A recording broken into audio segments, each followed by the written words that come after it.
आप सभी का Pratap global studies YouTube channel में हार्दिक स्वागत और अभिनंदन है, वंदन है। आज हम कक्षा 12 जीव विज्ञान का प्रश्न लेकर आया हूँ, जो आने वाली यूपी बोर्ड परीक्षा में कई बार पूछा हुआ प्रश्न है और ऐसे प्रश्न हम हर क्लास में कराते हुए चल रहे हैं, जो कई बार परीक्षाओं में पूछे हुए प्रश्न हैं। तो ज़्यादा समय न लेते हुए प्रश्न को हम स्टार्ट करते हैं, देखते हैं। प्रश्न हमारा कह रहा है, ये प्रश्न हमारा तीसरा है बायोलॉजी का। जेनेटिक कोड क्या है, यह किस प्रकार कार्य करता है? कि जेनेटिक कोड क्या है, यह किस प्रकार कार्य करता है? तो देखते हैं। जेनेटिक कोड है, जेनेटिक कोड उन नियमों का समूह है जिनका उपयोग जीवित कोशिकाएं, आनुवांशिक सामग्री, डीएनए या एमआरएनए अनुक्रम के भीतर मौजूद जानकारी को प्रोटीन में अनुवादित करने के लिए करती हैं। इसे जीवन की शब्दावली या ब्लूप्रिंट माना जा सकता है। ठीक है, तो जेनेटिक कोड जो होते हैं, ये डीएनए, डीऑक्सीराइबोस न्यूक्लिक एसिड और मैसेंजर आरएनए भीतर मौजूद जानकारी को क्या करते हैं? अनुवादित कर देते हैं, जो जीवन की शब्दावली या ब्लूप्रिंट माना जा सकता है, जो जीवन को संचालित करते हैं। आगे देखते हैं। कह रहा है, यहाँ इसके कार्य करने के तरीके और मुख्य विशेषताओं का विवरण दिया गया है। ठीक है, तो इसके कार्य कैसे करता है, देखते हैं नीचे। कह रहा है जेनेटिक कोड कैसे कार्य करता है, तो देखते हैं। कोशिका के भीतर सूचना का प्रवाह डीएनए, आरएनए, प्रोटीन के रूप में होता है। जेनेटिक कोड इस प्रक्रिया में एक अनुवादक की भूमिका निभाते हैं। तो एक अनुवादक की भूमिका निभाते हैं। डीएनए और आरएनए प्रोटीन के रूप में होता है। ठीक है, आगे देखते हैं। कह रहा है,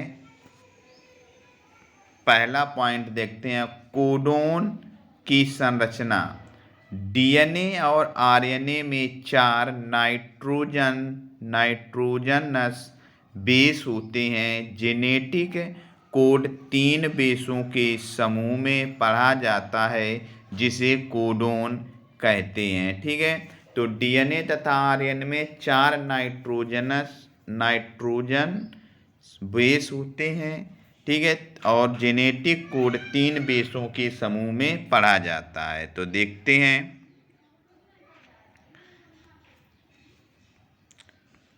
कह रहा है, पहला पॉइंट है एमआरएनए, जिसका स्मॉल एम जो है इसका होता है मैसेंजर राइबोन्यूक्लिक अम्ल में बेस, एडेनिन, यूरेसिल, गुआनिन और साइटोसिन। ठीक है, ये आपके 3 आरएनए में होते हैं।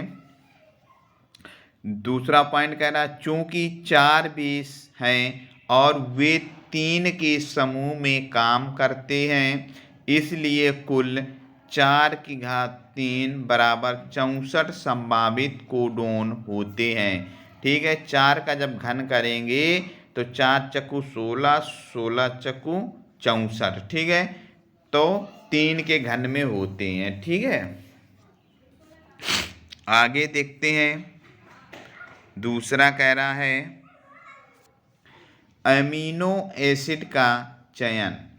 प्रत्येक कोडोन एक विशिष्ट अमीनो एसिड के लिए संकेत देता है। प्रोटीन अमीनो एसिड की लंबी कतारों से बने होते हैं 64 कोडोन में से। ठीक है, अमीनो एसिड के लिए संकेत देता है। प्रोटीन अमीनो एसिड की लंबी कतारों से बने होते हैं। ठीक है, तो 64 कोडोन में से कह रहा है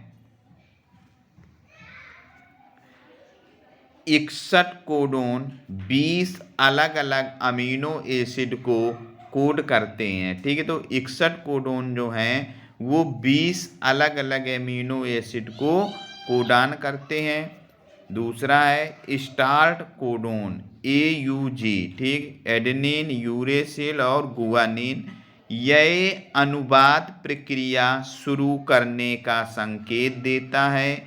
यह मेथियोनाइन अमीनो एसिड को भी कोड करता है। ठीक है, आगे देखते हैं। आगे कह रहा है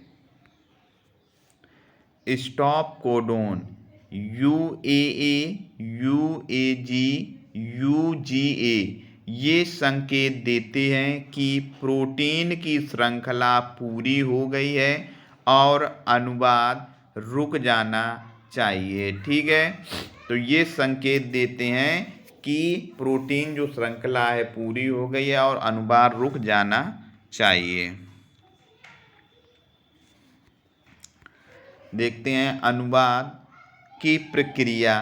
कोशिका के अंदर राइबोसोम mRNA के आगे धागे पर चलते हैं और प्रत्येक कोडोन को पढ़ते हैं। tRNA होता है ट्रांसफर RNA, ठीक है, कि सही अमीनो एसिड को लेकर आता है और उन्हें एक क्रम में जोड़ता जाता है जिससे एक क्रियात्मक प्रोटीन तैयार होता है। ठीक है, जिससे एक तीनों को लगातार जोड़ता चला जाता है। ठीक है, देखते हैं आगे है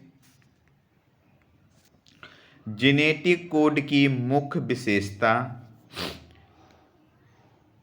यूनिवर्सल सार्वभौमिक, लगभग सभी जीवों मनुष्यों से लेकर बैक्टीरिया तक में एक ही जेनेटिक कोड का उपयोग होता है। पूरे यूनिवर्सल लगभग सभी जीवों मनुष्यों और बैक्टीरियों में एक ही जेनेटिक कोड का उपयोग किया जाता है।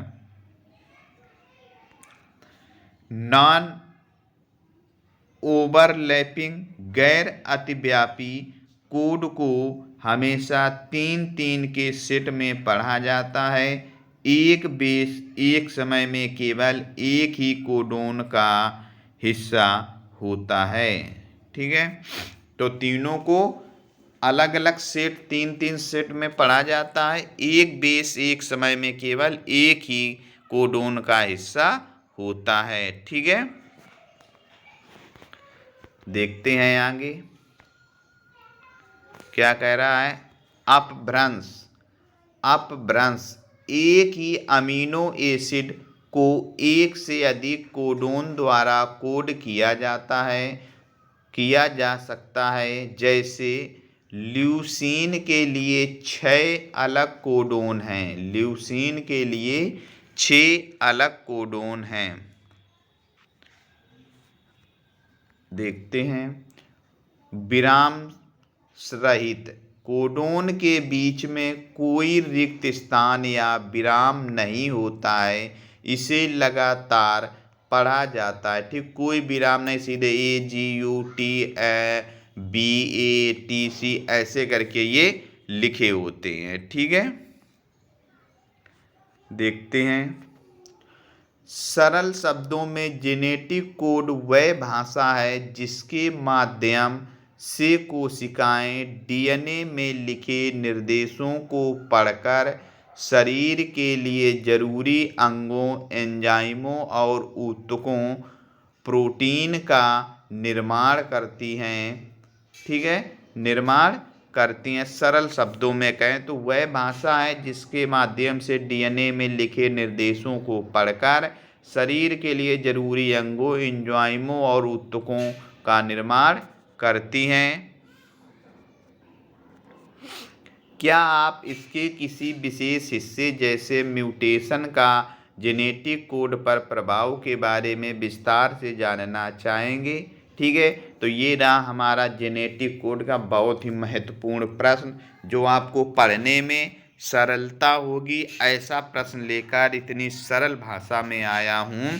ठीक है, आपको अगर हमारा वीडियो अच्छा लगा हो तो लाइक और सब्सक्राइब अवश्य करें और अधिक से अधिक अपने दोस्तों में शेयर करें, ताकि फ्री में चल रही क्लास का वो आनंद उठा सकें और अपने सब्जेक्ट में अच्छे नंबर ला सकें। तो आज की क्लास हम यहीं समाप्त करते हैं। जय भारत, वंदे मातरम।